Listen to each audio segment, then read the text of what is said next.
Сегодняшнее мероприятие посвящено Кыргызстандагы жазык аткаруу тутумунун тергөө камак жайларынын техникалык абалын иликтөө үчүн атайын жумушчу топ түзүлөт. Бул туурасында жазаларды аткаруу кызматынын төрагасынын орун басары Кемел Садыков билдирди.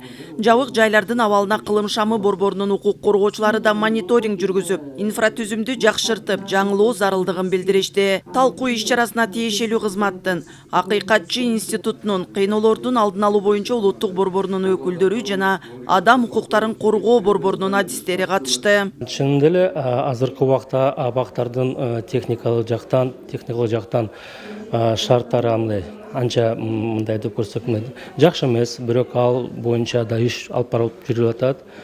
Мисалы болсо жакынкы арада биз ойлойбуз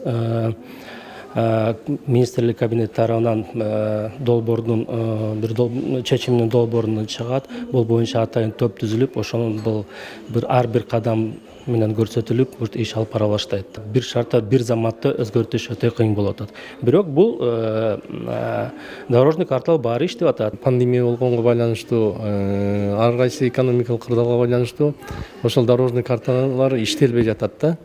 Анан ошондуктан биз ушундай сунуш кылып атабыз, чогулуп бирге бир национальный план кылып, национальный планды аны уже бир жакшы мыйзам менен же болбосо указ менен же болбосо кабинет министрдин токтому менен бекитип, анан ошонун алкагында гана барып ар бир ошо национальный пландын пункту боюнча дорожный картаны разработка кылып, ал жерге сразу бирден бюджеттен каражат каралып, анан ошону менен жетпеген бюджеттерди болсо донорлор аркылуу дагы тартып келип, жардам берип, ошентип жаза аткаруу системасынын түрмөлөрүнү, СИЗОлордун ошолордун баарын тең жаңылтып, адамдын укугун жакшынакай сактап берели деген ушундай бизде пландарды сунуштап атабыз да.